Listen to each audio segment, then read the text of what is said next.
De acordo com essa definição de Luca, a eletromiografia pode ser compreendida como uma técnica que quantifica os sinais da musculatura esquelética. E aí, dentro de um sistema de aquisição, desde os eletrodos que vão captar esses sinais elétricos da musculatura esquelética, até o sinal bonitinho formado no computador, existem vários processos dentro desse sistema de aquisição que vão fazer a formação desse sinal, que vão captar esse sinal elétrico do músculo até sair aquele borrão que a gente vê na imagem que a gente vê no eletromiograma. E aí, vocês devem estar se perguntando assim, sinais elétricos. Tá, entendi que o músculo ele funciona à base de eletricidade, mas ainda não consegui entender muito bem o que são esses sinais elétricos. E aí, para compreender melhor isso e a gente conseguir avançar melhor no conteúdo, eu trouxe alguns conceitos básicos de neurofisiologia, mais para a gente revisar e conseguir ter um andamento melhor da aula. O primeiro conceito vem do neurônio motor. O que seria o neurônio motor? Para que ele serve? Bom, é uma célula do sistema nervoso central, que ele pode produzir e conduzir um potencial elétrico. E dentro do nosso sistema nervoso, nós temos os neurônios motores superiores, que fazem a conexão do córtex motor com a medula, e os neurônios motores inferiores, que fazem a conexão da medula com o músculo esquelético. E aí, esses neurônios motores superiores, eles estão relacionados com o controle voluntário do movimento, aqueles movimentos em que precisam de um processamento a nível cortical para que seja realizado.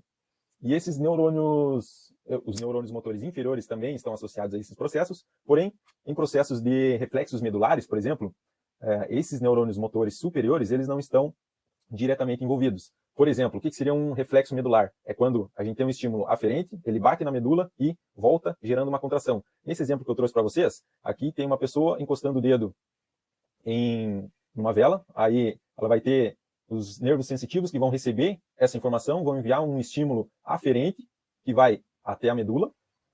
Esse estímulo é processado, aí é enviado para o neurônio motor. Esse neurônio motor vai enviar um estímulo até o músculo e esse músculo vai contrair, então, ocorrendo o que é conhecido como reflexo de retirada ou reflexo de flexão. Nesse caso aqui, estimulando uma contração involuntária dos músculos flexores do cotovelo. Então, esses reflexos medulares, nesse caso aqui que eu estou apresentando para vocês, o reflexo de retirada, ele não precisa de nenhum processamento a nível dos neurônios motores superiores, não precisa de um processamento a nível cortical. E entrando um pouquinho mais a fundo na anatomia de um neurônio motor, ele basicamente pode ser dividido em três partes: o corpo celular, o axônio e as ramificações, os dendritos e a arborização terminal. Aqui nos dendritos, para que eles servem? Eles servem para fazer conexões com outros neurônios e conseguir passar essa informação, conseguir passar um estímulo elétrico. E aqui no núcleo, ele pode também ser esse estímulo elétrico ele pode ser gerado aqui no corpo do neurônio, no soma.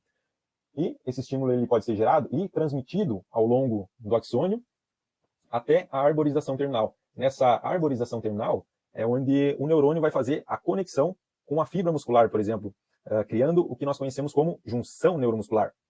E ainda, alguns neurônios, principalmente esses neurônios motores, apresentam essa bainha de mielina ao longo do axônio. Essa bainha de mielina é formada por essas células de Schwann, em que ela serve como um isolante elétrico. E para que isso serve? Basicamente, é para fazer com que esse estímulo elétrico ele se propague em uma maior velocidade. Aí, acredita-se que esse estímulo elétrico, quando ele cruza por um axônio que contém essa bainha de mielina, ele é um estímulo saltatório, em que ele passa de um nódulo de Ranvier, que é esse espaço entre cada uma dessas bainhas de mielina, e aí ele teria um estímulo saltatório, e isso faz com que a velocidade de condução desse estímulo elétrico seja maior. Bom, mas aí vocês devem estar se perguntando também o que seria esse estímulo elétrico, como que ele pode ser formado. E aí eu vou apresentar para vocês o conceito de potencial de ação. Imaginem aqui que essa é uma célula, e no interior da célula ele tem basicamente uma concentração potencial negativo. Já no meio exterior, ele é mais positivo. E aí, o que acontece? Conforme esse estímulo vai passando, o meio intracelular vai ficando mais positivo e o meio extracelular vai ficando mais negativo, por conta da despolarização da membrana. E aí, todo o estímulo elétrico do nosso corpo ele não fica parado, ele é sempre conduzido. Conforme esse estímulo elétrico vai passando, o meio intracelular vai ficando de novo mais negativo e o meio extracelular vai ficando mais positivo. E se eu tivesse que representar isso de maneira gráfica, esse potencial de ação, ele teria mais ou menos essa cara aqui, ó.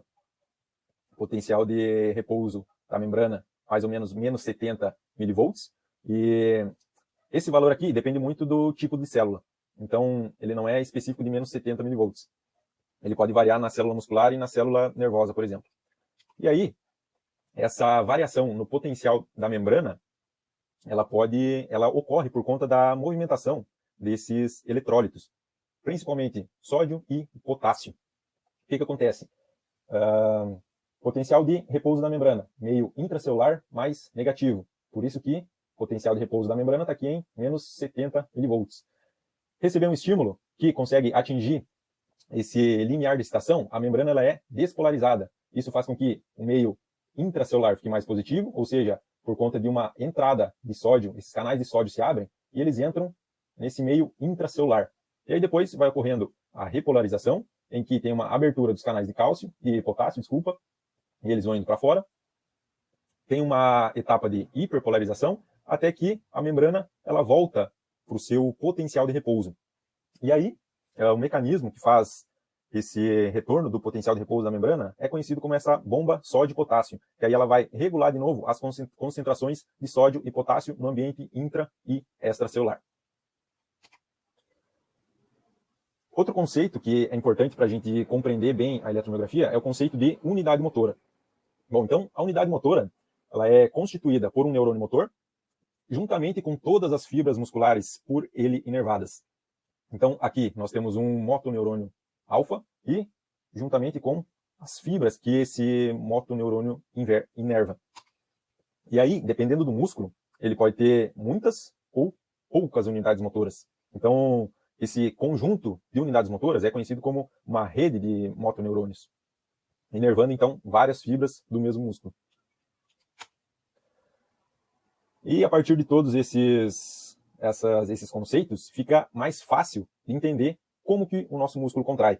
Então, vem um estímulo proveniente lá do sistema nervoso central, ele passa pelo axônio, chega na arborização terminal, ele vai se propagar em direção às zonas tendíneas, fazendo o quê? Despolarizando o sarcolema, liberando cálcio no retículo sarcoplasmático, fazendo com que ocorra uma interação das pontes cruzadas de actina e miosina, encurtando as linhas Z e acarretando, então, na contração muscular. Vou passar mais uma vez, que eu sei que o Bruno levou umas 4 horas, mais ou menos, para fazer esse slide aqui. Ficou bem legal, né?